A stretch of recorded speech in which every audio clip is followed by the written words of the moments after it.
Mari kita berdoa. Sungguh dari dalam hati kami, dari jiwa yang telah diperbaharui oleh Allah Roh Kudus, kami sungguh memuji Allah kami, Sang Juru Selamat kami di dalam anak-Mu, Yesus Kristus. Kami sungguh bersyukur kepadamu, betapa besar anugerah-Mu dalam hidup kami. Saat ini kami mau merenungkan firman Tuhan.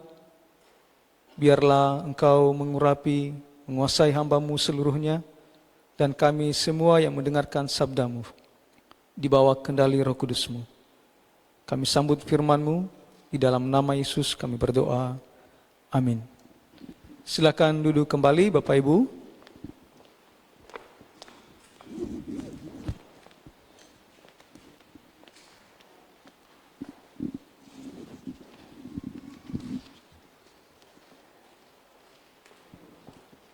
Shalom. Selamat hari Natal bagi kita semua. Tuhan Yesus memberkati. Bapak Ibu Saudara yang dikasihi dalam Tuhan, saat ini kita masih dalam suasana perayaan Natal yang masih hangat-hangat ya. Natal sebagaimana sudah sering dikhotbahkan itu berbicara tentang kelahiran Kristus.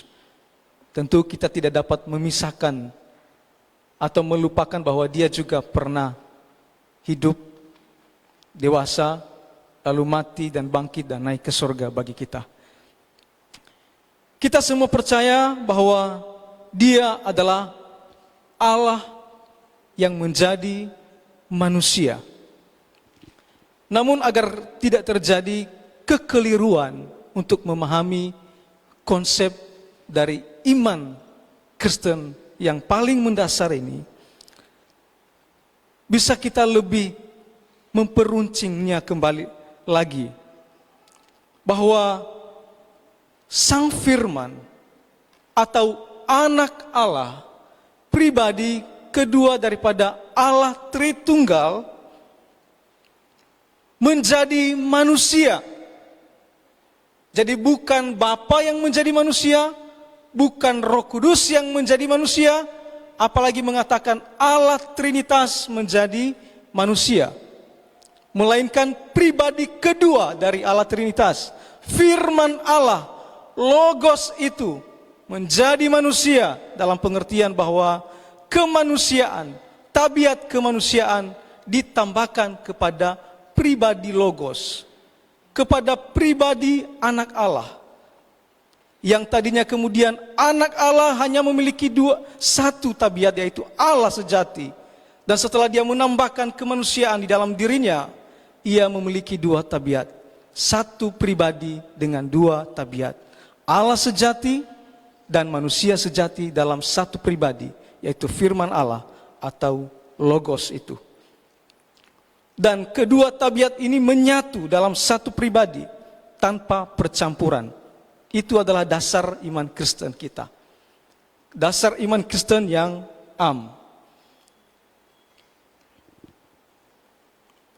Dan kita akan beralih dan fokus pada bahasan utama khotbah saya pada pagi hari ini. Teks yang kita baca ini tidak biasa kita dengar dalam khotbah-khotbah suasana perayaan Natal. Karena teks ini merupakan bagian percakapan Tuhan Yesus dengan Pontius Pilatus menjelang penyalibannya.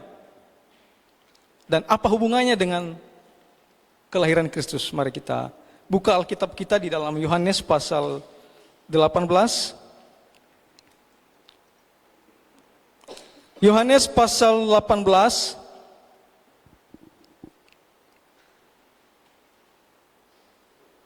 Yohanes pasal 18 ayat 28 sampai 38a. Saya akan bacakan bagi kita semua. Saya menggunakan terjemahan Lembaga Alkitab edisi kedua. Judul perikop yang diberikan oleh Lembaga Alkitab Indonesia, Yesus di hadapan Pilatus. Sesudah itu mereka membawa Yesus dari Kayafas ke istana gubernur.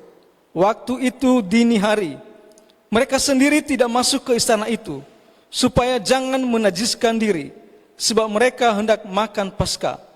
Sebab itu Pilatus keluar mendapatkan mereka dan berkata, "Apakah tuduhan kamu terhadap orang ini?" Jawab mereka kepadanya, "Jikalau ia bukan seorang penjahat, kami tidak menyerahkannya kepadamu." Kata Pilatus kepada mereka, "Ambillah dia dan hakimilah dia menurut hukummu sendiri." Kata orang-orang Yahudi itu, "Kami tidak diperbolehkan menghukum mati seseorang." Demikianlah supaya digenapi firman Yesus yang dikatakannya untuk menyatakan bagaimana caranya ia akan mati. Pilatus masuk kembali ke dalam istana gubernur, lalu memanggil Yesus dan bertanya kepadanya, "Apakah engkau raja orang Yahudi?" Jawab Yesus, "Apakah engkau katakan hal itu dari hatimu sendiri, atau orang lain yang mengatakannya kepadamu tentang aku?" Kata Pilatus, "Apakah aku seorang Yahudi? Bangsamu sendiri dan imam-imam kepala yang telah menyerahkan engkau kepadaku. Apa yang telah engkau perbuat?" Jawab Yesus, "Kerajaanku bukan dari dunia ini. Jika kerajaanku dari dunia ini, pasti hamba-hambaku telah melawan, supaya aku jangan diserahkan kepada orang Yahudi. Akan tetapi, kerajaanku bukan dari sini." Lalu kata Pilatus kepadanya, "Jadi engkau adalah raja?" Jawab Yesus, "Engkau mengatakan bahwa aku adalah raja. Untuk itulah aku lahir. Untuk itulah aku lahir. Dan untuk itulah aku datang ke dalam dunia ini, supaya aku bersaksi tentang kebenaran. Setiap orang yang berasal dari kebenaran mendengarkan suaraku." Kata Pilatus kepadanya, "Apakah kebenaran itu?" Di sini dengan jelas Yesus menjelaskan untuk apa dia lahir dalam peristiwa menjelang penyalibannya. Saat itu Yesus hendak diadili oleh Pilatus dalam percakapan yang kita baca di dalam teks ini. Tapi alih-alih Pilatus mau mengadili Yesus, malah Yesus mengadili kembali Pilatus. Dalam peristiwa ini kita melihat perilaku Pilatus. Dan sebagaimana sejarah mencatat bahwa Pilatus adalah seorang yang kasar, keras kepala dan tegas.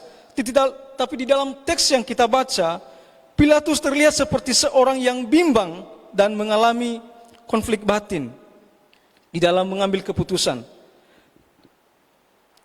Namun karena pokok bahasan kita tentang kelahiran pada pagi hari ini, maka kita akan zoom saja pada ayat 37.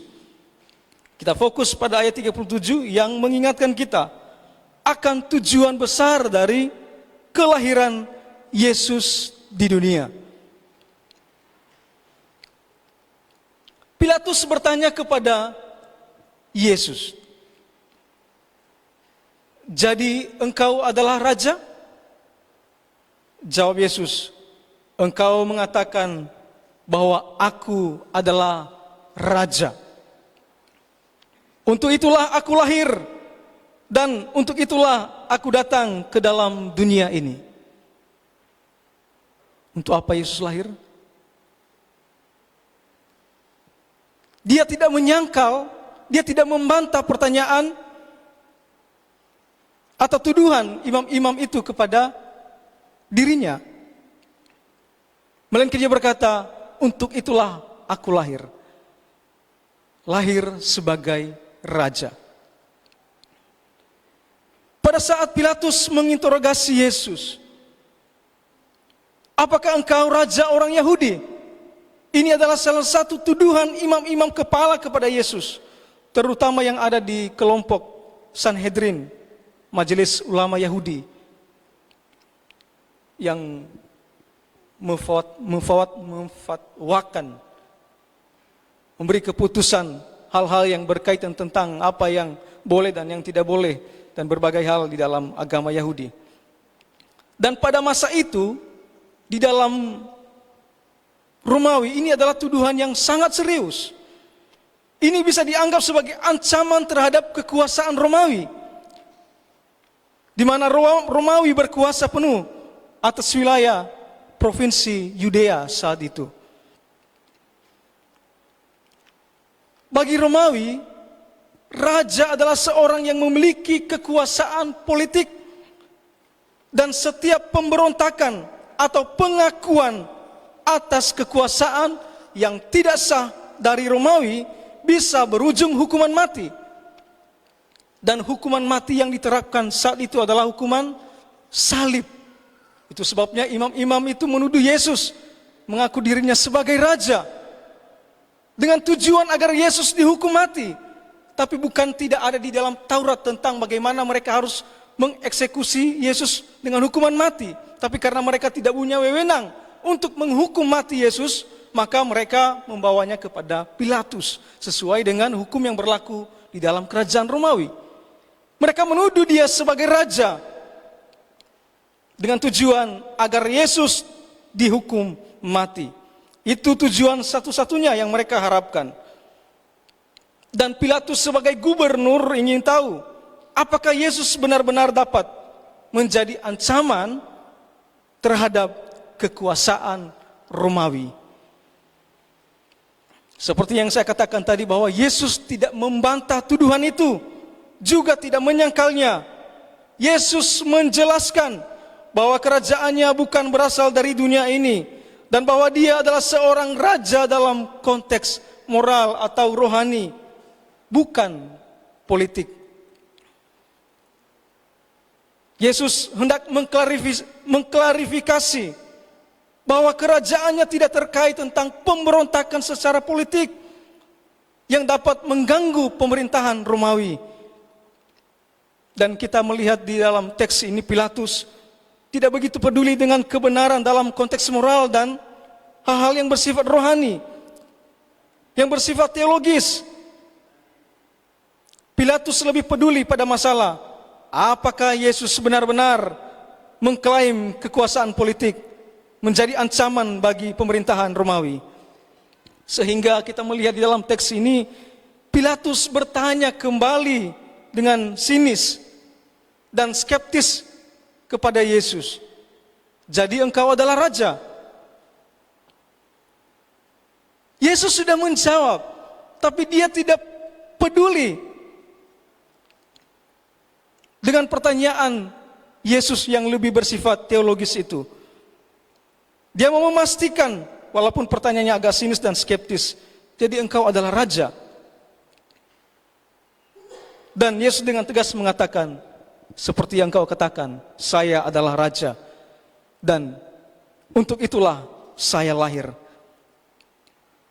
Dan kita tahu bahwa tuduhan ini, meskipun tujuannya awalnya agar Yesus dihukum mati, punya motif yang keliru, punya motif yang jahat. Tapi juga murid-murid Yesus sebenarnya, bahkan ketika Yesus hendak naik ke surga, masih mengharap-harapkan Yesus adalah raja yang membawa restorasi secara politik di dalam bangsa Israel. Mereka menginginkan pemulihan kerajaan Israel yang bebas dari penjajahan Roma dan mengembalikan kemuliaan bangsa Israel seperti pada masa Raja Salomo dan Raja Daud. Ini adalah pandangan yang cukup umum di kalangan orang Yahudi, mengharapkan seorang Mesias yang membebaskan mereka dari penindasan dan memulihkan kerajaan duniawi mereka. Kalau kita melihat di dalam Kisah Para Rasul pasal 1 ayat 6 sampai 8, bagaimana harapan itu sangat kental. Bahkan murid-murid Yesus juga mengharapkan demikian.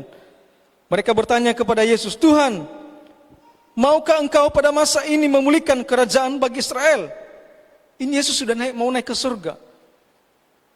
Mereka masih mau mengharapkan Yesus datang sebagai raja yang membawa restorasi politik, memulihkan kerajaan Israel. Tapi jawab Tuhan Yesus, kamu tidak perlu mengetahui masa dan waktu yang ditetapkan Bapa sendiri menurut kuasanya. tetapi kamu akan menerima kuasa bila mana Roh Kudus turun ke atas kamu, dan kamu akan menjadi saksi-saksiku di Yerusalem, di seluruh Yudea dan Samaria, sampai ke ujung bumi.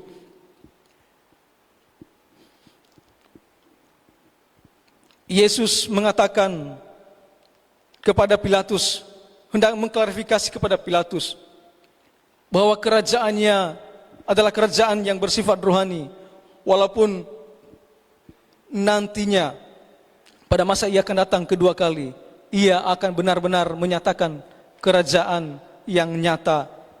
Kristus akan hadir di dalam kerajaannya pada saat ia datang kedua kali. Tapi meski Pilatus tidak menemukan bukti atau tanda apapun atas tuduhan tersebut, ia bahkan berusaha membebaskan Yesus. Namun kita melihat pada akhirnya ia memutuskan menyalibkan Yesus, karena ia hendak menjaga ketegangan sosial yang terjadi di bawah wilayah pemerintahannya, juga karena tekanan massa dan juga karena reputasinya. Yesus mengatakan dengan tegas kepada Pilatus, seperti yang engkau katakan, aku adalah raja, dan untuk itulah aku lahir. Yesus adalah raja kita. Pertanyaannya adalah, sudahkah Yesus memerintah sebagai raja di dalam hati kita? Atau kita masih menjadi tuan atas diri kita sendiri? Natal tidak hanya berbicara tentang perayaan, tapi juga berbicara tentang apakah Yesus sudah memerintah di dalam hati kita secara rohani. Jangan sampai kita sibuk dengan perkara dunia sehingga kita mengabaikan hal-hal rohani, sebagaimana Pilatus. Ia terus mengejar dan bertanya, apakah engkau adalah raja?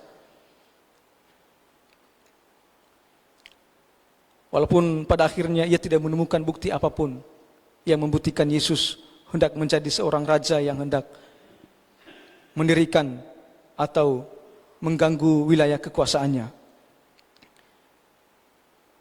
Atau kita seperti imam-imam yang hanya sibuk mengerjakan hal-hal formal dan mengutamakan hal-hal yang tampak agamawi, padahal hati mereka jauh dari Allah. Itu sebabnya mereka tidak mau masuk ke istana Pilatus ketika membawa Yesus ke istana Pilatus, karena mereka tidak ingin menajiskan diri. Dan bisa jadi kemudian Pilatus menyindir mereka dengan berkata, ambil dia dan hakimi dia menurut agamamu. Jika Yesus dianggap bersalah oleh hukum agama mereka, maka mereka bisa menangani sendiri tanpa perlu melibatkan pemerintahan Romawi. Tapi mereka tidak memiliki wewenang untuk hal itu. Itu sebabnya mereka membawanya kepada Pilatus tanpa bukti apapun. Mereka hanya berkata, kalau dia tidak berbuat jahat, tidak mungkin kami bawa kepadamu. Sudahkah kita peduli dengan perkara-perkara rohani? Seberapa besar kepedulian kita? Jika kita berkata Yesus adalah Raja, seberapa besar kepedulian kita tentang perkara-perkara rohani? Yang kedua, lalu Yesus melanjutkan, supaya aku bersaksi tentang kebenaran. Jadi yang kedua, Yesus lahir untuk memberi kesaksian tentang kebenaran. Yesus datang bukan untuk mendirikan partai politik praktis atau untuk membangun kekuasaan duniawi, bukan pula untuk merestorasi suatu bangsa yaitu Israel, sebagaimana diharapkan oleh Israel secara umum pada masa itu, dan bahkan murid-murid Yesus sendiri berharap demikian. Yesus datang untuk membawa kepentingan yang lebih besar, yaitu memberi kesaksian tentang kebenaran. Lalu Pilatus bertanya kepada Yesus, apa itu kebenaran? Namun sayang, Pilatus mungkin hanya mengeledek dan sebenarnya dia tidak benar-benar bertanya, tidak mau tahu tentang kebenaran itu. Mungkin baginya kebenaran itu bersifat relatif,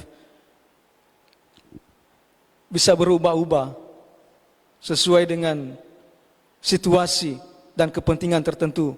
Jadi Pilatus hanya bertanya dan tidak mau tahu jawabannya. Pilatus bertanya, apa itu kebenaran? Kebenaran ini bukan hanya satu ajaran atau konsep atau juga filosofis. Kebenaran yang dimaksud adalah pribadi Yesus itu sendiri. Di dalam kitab Injil-Injil, Yesus seringkali mengidentifikasi dirinya sebagai kebenaran itu sendiri. Kebenaran yang merobohkan pemisahan kita dari Allah. Keterpisahan manusia berdosa dari Allah. Yesus lahir untuk menyatakan kasih Allah yang tertinggi bagi dunia, bagi umat manusia yang berdosa. Dosa arti sederhananya yaitu pelanggaran terhadap hukum Tuhan, pelanggaran terhadap perintah Tuhan, dan pelanggaran terhadap perintah Tuhan ini yang kemudian dapat disebut sebagai sebuah kejahatan melawan Tuhan. Karena melawan atau melanggar hukum Tuhan sama dengan kita memberontak kepada Tuhan dan menjadi musuh Allah. Dan di sini kita melihat kasih Allah yang begitu besar dan tinggi. Sekalipun kita memusuhi Allah dengan perilaku kita, dengan kehidupan kita, Allah mengasihi kita, bukan saat kita sedang taat kepadanya, bukan saat kita sedang hidup saleh, bukan saat kita sedang hidup benar, tapi Ia datang ke dunia ketika dunia sedang tidak baik-baik saja. Sebab tidak mudah seorang mau mati untuk orang benar, tetapi mungkin untuk orang baik ada orang yang berani mati. Akan tetapi Allah menunjukkan kasih-Nya kepada kita, oleh karena Kristus telah mati untuk kita ketika kita masih berdosa. Ketika kita masih berdosa, Allah menunjukkan kasih-Nya kepada kita. Hanya di dalam dan melalui Yesus, manusia memperoleh kehidupan kekal. Dan kehidupan kekal tidak sekedar berbicara tentang rentang waktu yang panjang atau abadi, melainkan berbicara tentang kelepasan dari murka Allah sebagai musuh Allah, kebebasan dari penghukuman kekal, dari keterasingan dari rahmat Allah kepada persekutuan dengan Allah. Yesus adalah anak Allah yang diutus oleh Bapa bagi kita orang berdosa. Apakah masih kurang cukup bagi kita? Bapa memberikan yang paling besar darinya untuk kita, orang yang menentang Dia, yang melawan Dia, yang memusuhi Dia, karena kita melanggar perintahnya, melawan otoritasnya. Apakah masih kurang cukup bagi kita, anak Allah yang maha tinggi, merendahkan diri demi kita? Dan Yesus hendak memberi kesaksian ini tentang kebenaran ini, dan kebenaran ini yang akan mengubah setiap kita yang berkata percaya kepada Yesus. Yohanes pasal 8 ayat 32.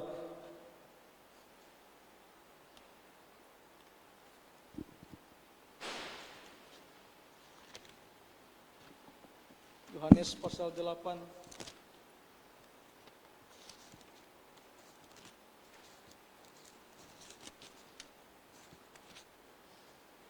Yohanes pasal 8 ayat 32, firman Tuhan berkata, Tuhan Yesus berkata, dan kamu akan mengetahui kebenaran, dan kebenaran itu akan memerdekakan kamu. Jawab mereka, kami adalah keturunan Abraham dan tidak pernah menjadi hamba siapapun. Bagaimana engkau dapat berkata, kamu akan merdeka? Kata Yesus kepada mereka, sesungguhnya aku berkata kepadamu, setiap orang yang berbuat dosa adalah hamba dosa. Hamba tidak selamanya tinggal di dalam rumah, tetapi anak tinggal dalam rumah selamanya. Jadi apabila anak itu memerdekakan kamu, kamu pun benar-benar merdeka. Aku tahu bahwa kamu adalah keturunan Abraham, tetapi kamu berusaha membunuh aku, karena firmanku tidak beroleh tempat di dalam kamu. Apa yang telah kulihat pada Bapa, itulah yang kukatakan, dan apa yang kamu dengar dari Bapamu, itulah yang kamu perbuat. Kamu akan mengetahui kebenaran, dan kebenaran itu akan memerdekakan kamu. Dan di sini Yesus mengidentifikasi dirinya juga sebagai kebenaran itu. Jika kita benar-benar telah menerima Yesus sebagai Tuhan, Juru Selamat, pertanyaannya, sejak kita menerima Tuhan Yesus, perubahan apa yang terjadi dalam hidup kita? Sudahkah kita benar-benar melihat ada perubahan yang terjadi dalam diri kita? Agar perayaan kita tidak hanya sekedar perayaan yang bersifat duniawi, tapi betul-betul Yesus telah memerdekakan kita. Dan yang ketiga, Yesus tidak hanya datang memberi kesaksian tentang kebenaran, yaitu dirinya sendiri yang memerdekakan kita, yang membawa kehidupan yang baru dan memperbarui kita hari ke hari.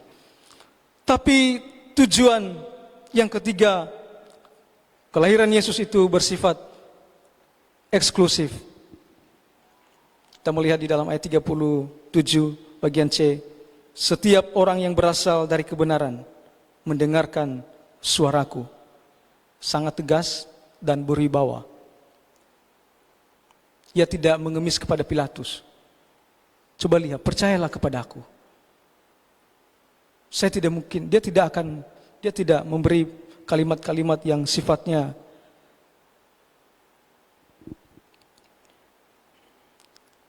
sangat rendahan agar Pilatus mudah percaya kepadanya.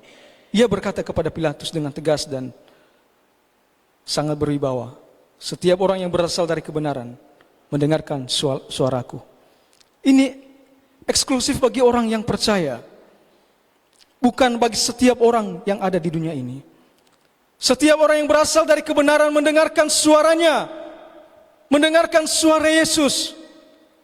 Kabar keselamatan memang harus diberitakan kepada semua orang secara inklusif. Dan Yesus memang mati untuk semua orang.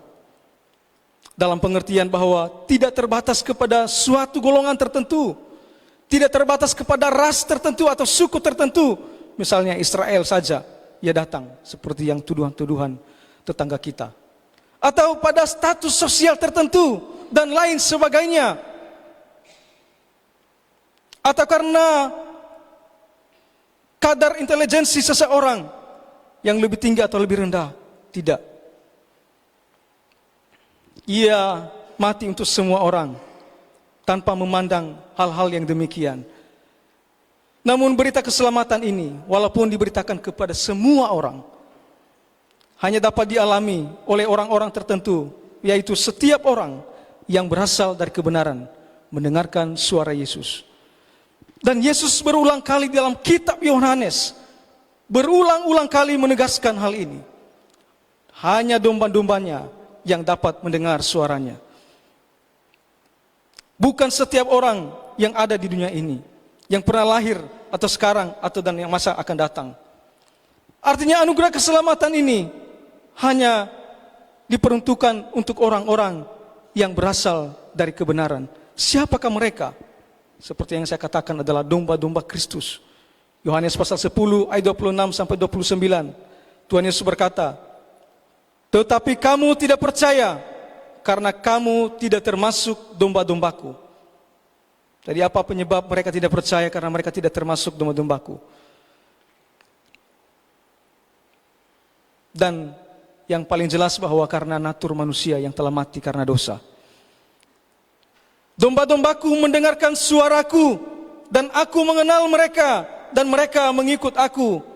Aku memberikan hidup yang kekal kepada mereka dan mereka pasti tidak akan binasa sampai selama-lamanya dan seorang pun tidak dapat merebut mereka dari tanganku. Bapakku yang memberikan mereka kepadaku lebih besar daripada siapapun dan seorang pun tidak dapat merebut mereka dari tangan Bapa. Ia berkata kepada orang banyak bahwa Kamu tidak percaya karena kamu tidak termasuk domba-dombaku. Kalau kamu domba-dombaku, maka kamu pasti akan percaya, mendengarkan suaraku dan mengikut aku. Dan itulah yang membedakan kita. Pertanyaannya, sudahkah kita percaya kepada Yesus? Adakah hati kita mengikut Dia?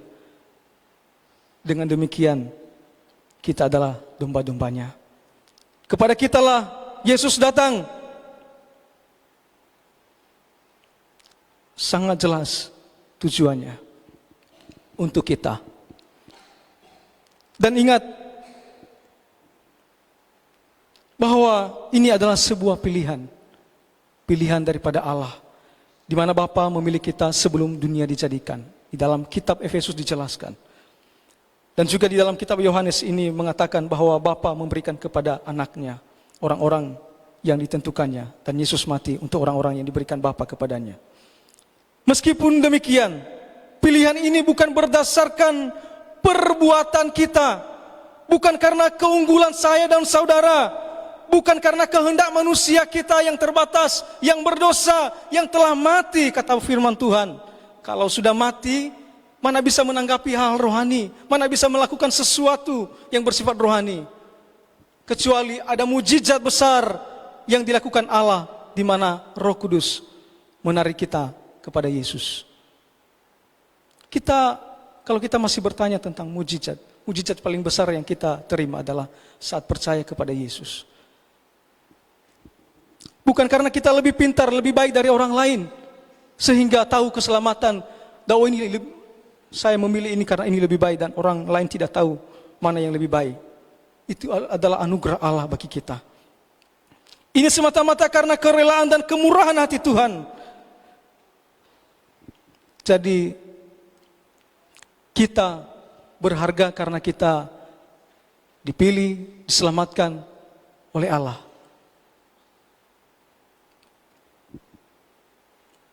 Kita diselamatkan bukan karena berharganya. Berarti yang lainnya tidak berharga. Kita lebih unggul dari yang lainnya. Kita jangan balik-balik. Kita menjadi berharga di hadapan Tuhan karena Dia telah menyelamatkan kita. Ingat tadi kita adalah lawan-lawan Allah yang melawan otoritasnya, melawan perintahnya. Dan kita menjadi berharga oleh karena kemurahan hatinya bagi kita. Menyelamatkan kita. Memilih kita dan menarik kita kepadanya. Mengatakan bahwa saya berharga karena Yesus telah menyelamatkan saya. Memiliki pengaruh yang sangat signifikan di dalam gaya hidup kita di hadapan Tuhan. Dengan demikian kita akan menghargai kekudusan hidup. Tidak dengan gampang bermain-main di hadapan Tuhan. Dengan memahami bahwa kita berharga di hadapan Tuhan karena telah diselamatkan. Semestinya menghasilkan kehidupan yang berbuahkan ucapan syukur kepada Tuhan. Oh Tuhan, sungguh besar anugerah-Mu. Pujian dan penyembahan yang dalam kepada Tuhan. Berbeda kalau kita berkata, oh saya diselamatkan karena saya berharga. Itu pujian syukur kita tidak terlalu mendalam. Karena kita sudah merasa lebih baik, makanya kita dipilih Tuhan. Dan yang lainnya tidak baik, makanya tidak dipilih Tuhan. Makanya tidak diselamatkan Tuhan. Karena pada faktanya ada orang yang tidak selamat. Kita tidak dapat menyangkal hal itu. Dan itu mengurangi rasa syukur kita. Kalau kita berkata, saya berharga, makanya saya diselamatkan oleh Tuhan. Jadi kayak Tuhan merasa rugi kalau tidak menyelamatkan saya. Kita diselamatkan bukan karena kita lebih berharga dari orang lain. Kita semua sudah mati, kita adalah musuh-musuh Allah yang hendak dimurkai oleh Allah. Tapi oleh karena kemurahan hati Allah, Ia menyelamatkan kita dengan kasih-Nya.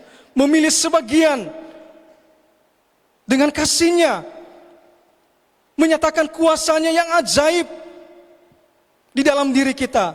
Lalu kita mengaku Yesus adalah Tuhan, Sang Juru Selamat saya. Kita menyadari saya adalah orang berdosa, membutuhkan Juru Selamat. Dan lagu ini baru relevan nanti dalam pujian kita. Dengan apakah ku balas Tuhan selain puji dan sembah Kau. Bila kita merasa berharga, makanya diselamatkan, maka saya berpikir itu akan menghasilkan kesombongan rohani, keangkuhan di hadapan Tuhan. Dan pasti ya gampang-gampangan hidup. Nanti Tuhan panggil saya akan berharga. Tidak takut sama Tuhan, tidak menghormati Tuhan. Firman Tuhan berkata, Allah menentang orang yang congkak, tetapi mengasihani orang yang rendah hati. Yakobus pasal 4 ayat 6. Bapa bukan hanya memilih kita, bahkan Ia menarik kita kepadanya. Oleh Roh Kudus-Nya, kita datang kepada Yesus. Di dalam Yohanes pasal 6 ayat 44, Tuhan Yesus berkata, tidak ada seorang pun yang datang kepadaku, jikalau ia tidak ditarik oleh Bapa yang mengutus aku, dan Ia akan kubangkitkan pada akhir zaman. Mari kita berdoa untuk firman Tuhan.